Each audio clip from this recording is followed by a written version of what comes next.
All right, on Monday, history will be made when confirmation hearings begin for Ketanji Brown Jackson, the judge, the first black woman ever nominated to the Supreme Court. Can you believe there's never been a black woman on the Supremes? All right, it's going to be hard for the committee's Republicans, all but one of whom are white men, to come after a woman with not one but two Harvard degrees with honors, who clerked for Justice Stephen Breyer and has already served on the federal bench for several years, and whom the American Bar Association just rated as well qualified, their highest rating they can give. Even Tucker Carlson recently said there was no question she was qualified for the job. However, this was right before he was being blatantly stupid, sexist, and racist. So it might be time for Joe Biden to let us know what Ketanji Brown Jackson's LSAT score was. What the hell did she do in the LSATs? Why wouldn't he tell us that? That would settle the question conclusively as to whether she's a once-in-a-generation legal talent, the next learned hand.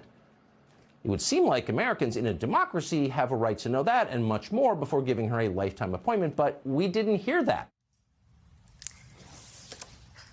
I roll. Joining me now is Elie Mystal, justice correspondent for The Nation and author of the New York Times bestseller, Allow Me to Retort, A Black Guy's Guide to the Constitution, one of the best books out there. I have to tell you, Elie, please watch it. You are #2 on the New York Times right now, my friend, and we are itching to get you to #1 because you know Bill Barr is #1, so I have a personal interest in seeing you knock that guy off the top. But let's get to the subject at hand. I'm curious, Elie, what do you anticipate to come out of these hearings? Because, you know, there are going to be people vying for a viral moment on the Republican side. And what would you say is the biggest challenge to Judge Jackson's confirmation, if any, given that Democrats have the majority?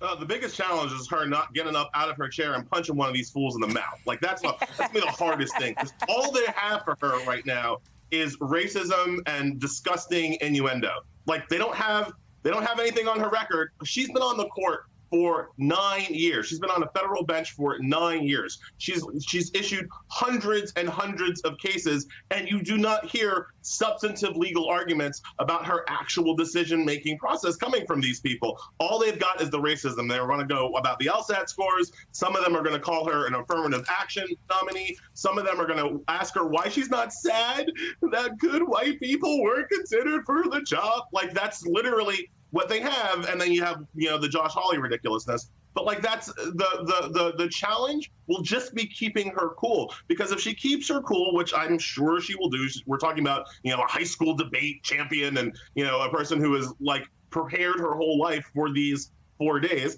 As long as she keeps her cool, she should do fine, because she's so eminently qualified and impeccably credentialed that they don't really have anything on her. Yeah, you know, you brought up Josh Hawley, who, according to Capitol Hill, the Senate Judiciary Committee, he's going to focus on her pattern of letting child porn offenders off the hook for their crimes, both as judge and a policymaker. I mean, this is a guy who serves in the same party as Jim Jordan, so it's quite rich to hear some of the things that they're suggesting. And Matt Gaetz, I mean, should we start this list of things? It's kind of ridiculous. But something interesting, Elie, before you answer, I just want to say, because Politico is reporting that basically these guys have nothing. The Republicans on the Senate Judiciary have nothing, so their tactic is going to be erasure. I'm just curious what your thoughts are about that, because the point is they really don't have any thoughts. They have no plan to attack her record. The simplest thing for Republicans would be to kind of have a normal, kind of above board hearing, let her be confirmed so she doesn't change the balance of power of the court anyway, and go back to talking about the things that work for them, you know, to go back to crying about gas prices or talking about Hunter Biden's laptop or whatever other thing counts as a Republican platform these days. Because she is going to be confirmed, and she is going to be well-liked while she's confirmed, and she's not going to change the balance of power. So them going to the mattresses against her is kind of a waste of their time. But I don't want to let the Josh Hawley thing lie, because here's where I need the Democrats to step up. Because when they try to smear her, I need the Democrats to get up there and defend her just as vociferously as Lindsey Graham defended alleged attempted rapist Brett Kavanaugh. Like, I need that level of energy from the Democrats, especially when they come at her with this trumped up alleged issues about her sentencing on for sex offenders. Because what Josh Hawley is doing, let's be very clear. What Josh Hawley is doing when he tries to do this is he's trying to get her killed.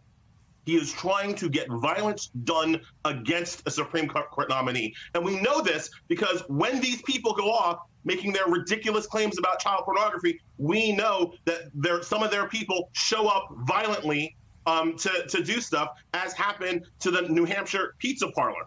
And you know how I know that Josh Hawley knows what Pizzagate is all about? Because guess who's the judge who sentenced the Pizzagate guy? Right. Oh, that was Ketanji Brown Jackson. He sentenced the Pizzagate guy to 4 years in prison. His lawyer had asked for 18 months. The prosecutors actually asked for 4.5 years, so she was lenient. She was merciful to the Pizzagate guy, but they're mad at her for that. And so, like, that's where this stuff is coming from. And so you need to know where it's coming from. And Democrats need to know how to defend her from this stuff instead of letting her out there on her own. You know, I think it's an important point that you make. And first of all, yes, absolutely, you're right. Thank you for that. It's an important point you make, too, Ellie, because the types of cases that will be coming before this court, she does not change the ideological balance. As we know, Donald Trump appointed more than 200 underqualified people, arguably, some have suggested, to the court, to courts that are lifetime appointments. And so on the Supreme Court at the highest level, there are plenty of cases that can come before this court that she will be weighing in on, and we don't know how the balance is really going to help. But there are things like election result outcomes, affirmative actions. What are some of the cases that she could potentially hear while serving on this court? Oh, well, again, because the balance is not changing, and Republicans are going full on for their ideological theocracy, right? Like that's the goal, right? So this term, we're going to see the effective end of Roe v. Wade and a woman's right to choose. We're going to see Republicans allow for guns to be on subways so we can get back to the times of Bernard Goetz. Next term we have coming up, we have environmental deregulation of the highest. We're going to have the end of affirmative action next term. So those are the kinds of things that those are the kinds of cases she'll be hearing. And based on her writing, and I've read, many of her cases now, she's going to write some awesome dissents. She and Sotomayor and Kagan are going to write some awesome dissents as Republicans slip ever further into their ideological cups. What does that mean in the short term? It doesn't mean a lot. But in the long term, the point, you have to remember the point of a good dissent. It is to set up the law of the future, right? And as we know with these appointments, life is long. And she's going to be on the court for not 2 or 3 years, 10, 15, 20, hopefully 30 years. And so we'll see in the fullness of time. Yeah, absolutely. And I should just point out that black women aren't just underrepresented on the Supreme Court, but in courts everywhere. When Biden first took office, only 5 of the nearly 300 sitting federal appellate judges were black women. So this is a conversation that we should definitely continue. Thank you, Elie Mystal. Please go buy Ellie's book. We got to make him the #1 New York Times bestseller. There it is. Allow Me to Retort. Go get it. Allow Me to Retort, A Black Guy's Guide to the Constitution is available now. Go buy his book. Thank you so much, Elie, for being here.